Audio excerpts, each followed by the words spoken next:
안녕하세요. 결혼한 지 10년이 좀 안 되는 40대 초반의 여성입니다. 그간 시부모님의 억울한 대접 앞에서 제대로 한번 대들어보지 못하고 불쌍한 신랑만 잡고 산 며느리이기도 하고요. 그런데 이번에 또다시 시아버지가 말도 안 되는 억지를 쓰시네요. 착하고 순에 빠진 막내 아들이 결국엔 또 내내하고 숙이고 들어올 거라 생각하시니 그러시는 거겠지요. 며느리는 그런 아들에게 아무 말도 하질 않으니 아들보다 못하게 생각하셨을 테고요.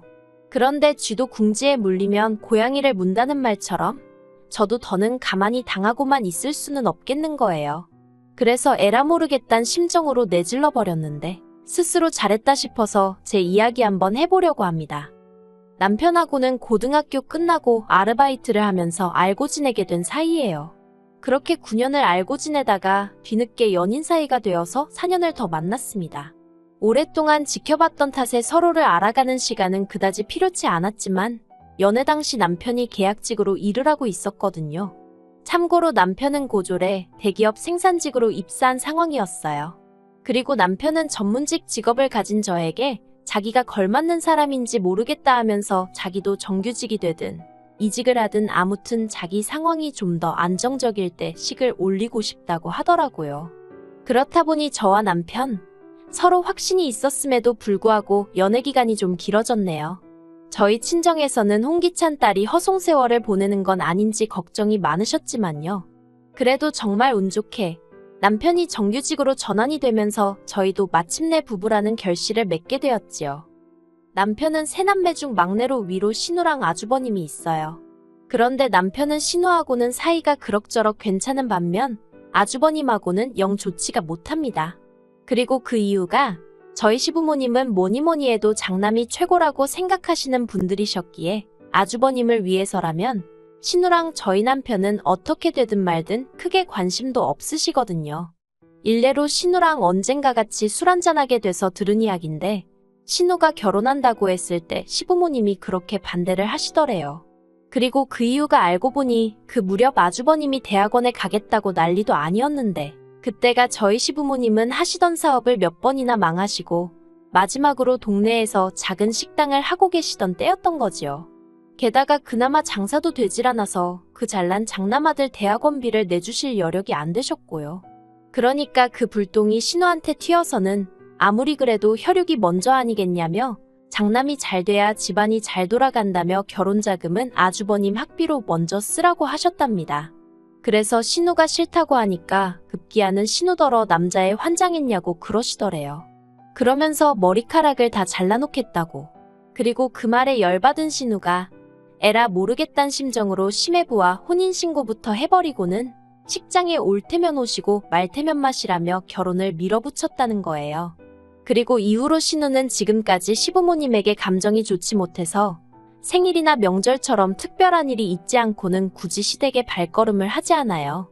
이런 속사정을 알기 전에는 어쩌면 딸이 돼서는 저렇게 매정할까 싶었는데 알고 보니 다 그럴 만한 이유가 있었던 거지요. 그럼 저희 아주버님은 어떤 사람이냐면요. 솔직히 제가 결혼 전부터 시작해서 남편이나 신우에게 아주버님 때문에 받은 차별이라던가 여러 이야기를 듣긴 했지만 저에게 직접적으로 준 피해는 없었거든요. 일부러 저를 골탕 먹이고 그런 것도 없었고요. 그래서 원래는 딱히 나쁜 감정 같은 건 없었어요. 그런데 며느리가 돼서 옆에서 지켜보니까 시부모님이 자식 셋을 대할 때 달라도 너무 다르게 대하시는 거예요. 결혼자금 이런 건 말해 뭐 하겠어요. 신우 자기가 모은 돈 갖고 시집 갔고 저희 남편도 시부모님 도움 하나도 안 받고 저랑 결혼했는데 아주버님은 1억 받아 장가 가셨단 소리 듣곤 솔직히 황당했던 게 사실입니다. 하지만 이거야 시부모님이 당신 재산 그렇게 쓰시겠다는데 자식은 물론이고 며느리인 제가 뭐라고 하겠어요. 그냥 속으로 서운하다 생각할 뿐이었죠. 하지만 정말 저를 빈정상하게 했던 건 시부모님이 먹는 걸로 자식들을 차별하신 거예요. 예를 들어 저희 부부나 신혼애가 시댁에 가면 그냥 냉장고에 있는 반찬 꺼내서 대충 차려 먹는 식이라면 아주버님네가 시댁에 가면 상다리가 부러질 만큼 그리고 그 위에는 한우부터 시작해서 온갖 육해공산의 진미가 다 올라가더라고요. 한마디로 저희가 평소에 먹는 반찬은 아주버님 밥상에선 감히 올려선 안 되는 음식이었지요. 그리고 더 열받는 건 그렇게 차별을 하시면서도 시쳇말로 잡일 막일 심부름, 온갖 기사 노릇이 필요할 때면 저희 남편을 찾으셨다는 거예요. 순에 빠진 남편은 시부모님이 뭐라도 말씀을 하시면 뒤에서는 궁시렁거릴지언정 앞에선 싫다 소리 한번 제대로 못하고 시키는 대로 했고요. 그리고 그 꼴을 옆에서 보고 있는 제 속은 타들어갔지요. 말이 나와서 말이지만 무슨 좋은 꼴을 보겠다고 그런 취급을 받으면서도 막말로 시부모님을 끊어내지 못하나 싶을 때도 많았어요. 얼마나 답답했던지 오죽하면 언젠가 제가 남편더러 그러지 말고 막말로 당신도 한번 들이받으라고 한 적도 있다니까요. 그런데 남편 반응은 그래서 뭐가 남겠냐입니다. 하루가 다르게 나이 들어가는 시부모님 염장질러서 우리한테 좋을 게 뭐가 있겠냐면서 자기가 따지고든들 딱히 뭐가 달라질 것 같지도 않다나요. 사실 남편 말도 일리는 있었던 게 시부모님 두 분 다 누가 더하고더라고 할 것 없이 성격이 보통이 아니셨어요. 그러니 그렇게 종부리듯 하고도 고맙다 소리는커녕 욕만 바가지로 하셨겠지요.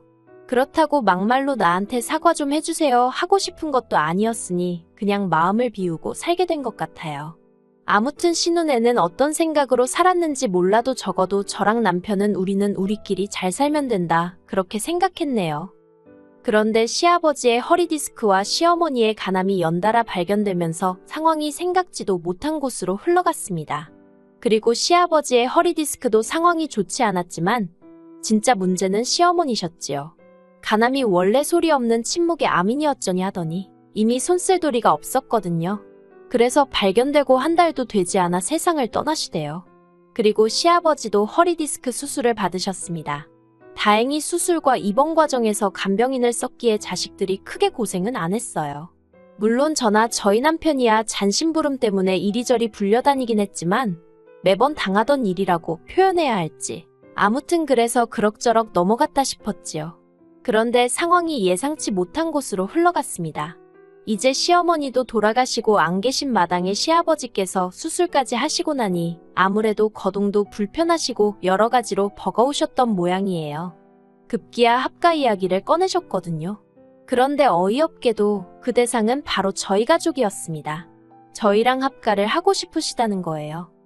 당연히 싫었고 안 된다고 했어요. 그리고 고맙게도 신우까지 나서서는 시아버지더러 말도 안 되는 소리 하지 마시라고 그 잘난 장남도 따모하냐면서 장남이랑 사시라고 아주 난리를 쳐주었습니다. 게다가 거기서 그치지 않고 아주버님한테도 전화해서 그만큼 지원받아서 그 정도 해놓고 살면 자식돌이는 하라고 네가 사람이 맞긴 하냐 하면서 악을 썼더라고요. 그런데 그래도 전 평소에 아주버님이 경우는 있는 분이라고 생각했는데 시아버지 일로 만나자 해서 나갔더니 무슨 말 같지도 않은 소리를 꺼내왔습니다. 한다는 말이 자기가 계산을 해봤는데 이제껏 시부모님이 자기한테 해주신 지원이 돈으로 환산하면 4억쯤 되는 것 같다면서 자기가 그 돈 토해낸다고. 저희 남편이랑 신우한테 1억 3천씩 줄 테니까 그거 받고 시아버지 똑같이 나눠서 봉양을 했으면 좋겠다는 거예요. 그리고 그 말이 끝나기가 무섭게 신우가 아주버님더러 제정신이냐고 악다구니를 썼어요.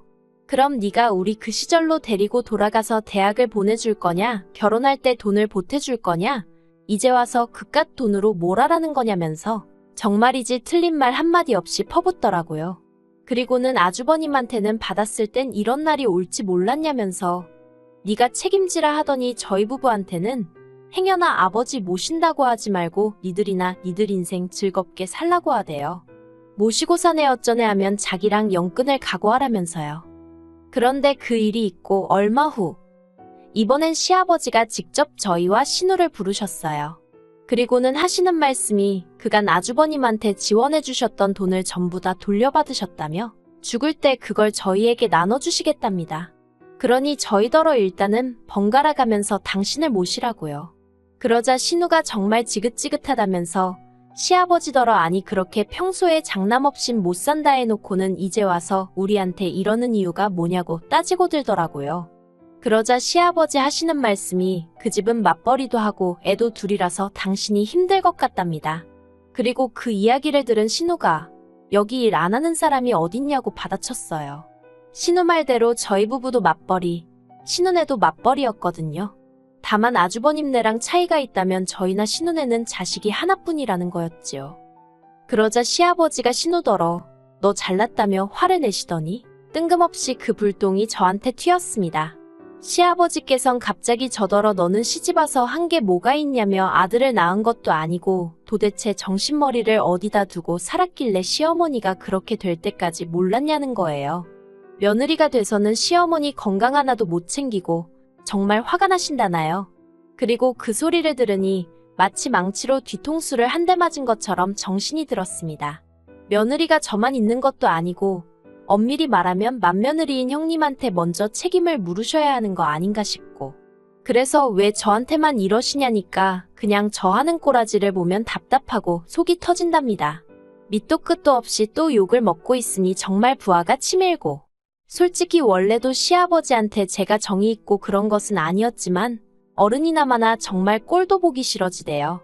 그래서 제가 시아버지더러 그런 소리까지 하실 만큼 제가 싫으시면서 왜 저희랑 살지 못해 안달이시냐고 제가 싫다고 했습니다. 남편이 알겠다고 해도 제가 같이 안 살 거라고 아버님이랑 살 바엔 이 사람하고 이혼하겠다고요. 그러자 시아버지가 깜짝 놀라셨는지 무슨 말을 그렇게 하냐입니다. 시아버지가 며느리한테 그런 말도 못하냐면서 저더러 별것도 아닌 걸로 일을 키운다나요. 하지만 시아버지를 제가 1, 2년 뵌 것도 아니고 당황하신 기색이 역력했어요. 그리고 그건 오랜 세월 동안 시아버지가 싫은 소리 서운한 소리 하시면 말대꾸는커녕 닭똥 같은 눈물을 흘리던 저였으니까 한마디로 제가 약 먹었나 싶으셨던 모양입니다. 솔직히 왜 그렇게 당하고 살았냐고 누가 묻는다면 앞에서도 이야기했지만 일단 남편이 입 딱 다물고 정말 자기가 무슨 죄라도 지은 것 마냥 시부모님의 온갖 불평불만을 들어드리며 욕바지를 하고 있으니 제가 나설 의지도 타이밍도 찾기가 어려웠어요. 그저 그럴 때마다 그 시간만 지나가길 바라고 이후로 남편이랑 저랑 서로 다독이며 그래 늙어가는 부모님 이겨서 뭐 하겠어 하고 참았을 뿐이에요. 그리고 솔직히 마음 한구석에선 말씀은 저렇게 하셔도 우리한테 미안한 마음이 조금은 있으시겠지, 고마워하고 계시겠지 그런 믿음이 있었달까요? 그런데 이번에 시아버지가 저에게 하신 말씀은 그간 제 일마리 기대를 깨부시기에 충분했고 까놓고 말해서 제가 나중에 무슨 부귀영화를 누리겠다고 그 푸대접을 또 받으며 살아야 하나 싶더라고요. 그래서 절대로 안 모신다고 그러곤 남편한테 선택하라 했습니다. 시아버지 밑에서 머슴마냥 평생 빗자루로 얻어맞으며 살 건지 저랑 같이 살 건지 말이에요. 그랬더니 남편이 한숨 한번 길게 내쉬더니 시아버지더러 제가 자식을 키우면 키울수록 아버지가 왜 나한테 그렇게 모질게 하셨을까 그런 생각만 들더라면서 더는 아버지 비위 맞추고 눈치 살피며 살기 싫다고 형하고 사시던 혼자 사시던 알아서 하시라고 자긴 이제 모르겠다며 죄송합니다 건강하세요 하고는 저더러 집에 가자고 하대요. 그러자 신우도 시아버지더러 결국 이렇게 될 줄 알았다면서 그래도 걱정 없지 장남이 알아서 해결해 줄 거 아냐 라곤 비꼬더라고요. 그리고 이후로는 정말 귀 막고 아무것도 안 듣고 산다는 심정으로 아주버님이고 형님이고 전화 오는 것도 다 무시하고 지냈습니다. 솔직히 저희 시아버지가 거동이 조금 불편해지신 건 맞지만 그렇다고 무슨 장애가 생기신 것도 아니고 혼자 얼마든지 생활하려면 하실 수 있는 상황이었거든요. 그래서 걱정을 크게 하진 않았어요. 그리고 저희 부부는 그간 할 만큼 했다 싶었으니 솔직히 누가 감히 우리를 욕하겠나 싶었지요. 그리고 저도 돈 벌고 애 키우는 것만으로도 벅차디 벅찼는데 신경질적이고 매번 막말이나 토해내시는 시아버지까지 모시고 살라는 건 솔직히 남편이 사람이면 저한테 바라면 안 되는 일이잖아요. 아무튼 그리고 신우에게 들으니 시아버지가 아주버님네와는 상의도 없이 아주버님네로 쳐들어가셨답니다. 말 그대로 짐가방 하나 싸들고 아주버님네 가서 여기서 살러 왔다고 문 열라고 하신 거지요. 그리고 그 일로 아주버님하고 형님이 이혼한 애만의 소리가 나올 만큼 크게 싸웠다대요. 심지어 형님이 신우한테 전화해서 정말 너무한 거 아니냐고 자식이 셋인데 왜 자기가 독박을 써야 하냐며 악다구니를 쓰길래 네 남편한테 그러라고 왜 나한테 이러냐고 똑같이 욕을 해줬다고요. 참고로 시아버지는 당신 살던 전셋집 계약 연장도 안 하셔서 이제 아주버님네서 쫓겨나기라도 하시면 당장에 갈 데가 없으시다는데 만약 그런 일이 생긴다면 보나마나 시아버지는 저희 집으로 오시겠지요? 그런데 저희는 이제 이사까지 정말 며칠 남지 않은 상황이거든요. 그리고 저희가 어디로 이사를 가는지는 아무도 몰라요. 원래는 신우한테는 말하려고 했는데 자기는 알고 싶지 않다면서 말하지 말라더라고요. 그리고 제가 이렇게 말하는 게 어떻게 보면 가식적으로 보이겠지만 최근 몇 달 동안 시아버지가 저희 남편을 포함해 자식을 셋이나 두고도 저런 대접을 받는 걸 보니까 한편으로는 서글픈 인생이다 싶대요. 그러니까 왜 자식 하나만 끌어안고 그렇게 어화둥둥 키우셨냔 말이에요. 그럴 것 같았으면 처음부터 하나만 낳으시던가. 솔직히 저희 남편도 운이 좋아 정규직이 되었고 지금은 그럭저럭 남에게 손 안 벌리고 사는 처지가 되었지만 이게 다 자기가 아둥바둥 노력하고 살아서 된 거지. 시부모님 덕을 봤다는 생각은 안 하는 눈치예요. 옆에서 제가 보기에도 그렇고요. 하지만 아주버님은 아무래도 학벌도 좋고 하니까. 물론 자기가 노력도 하기야 했겠지만 그래도 저희 남편보단 어떻게 보면 사는 데 있어서 난이도가 쉽지 않았을까요? 그리고 저희 남편도 처음부터 아주버님만큼 대학물 먹고 했으면 지금보다 더 잘 됐을 수도 있잖아요. 물론 이제 와서 아무리 생각해봤자 의미 없는 아쉬움이지만요. 그냥 제가 답답하고 그래서 하는 말이에요. 아무튼 아주버님이 아무리 그래도 자기 아버지인데 설마 시아버지를 어디다 버리기야 하겠어요? 알아서 잘해드리겠지요. 신우 말대로 더는 정말 신경 쓰지 않으렵니다. 그 집이 이혼을 하던지 어쩌던지 그것도 다 자기 팔자 아니겠어요? 저는 그냥 저희 세 식구 알콩달콩 건강히 잘 살 생각만 하려고요.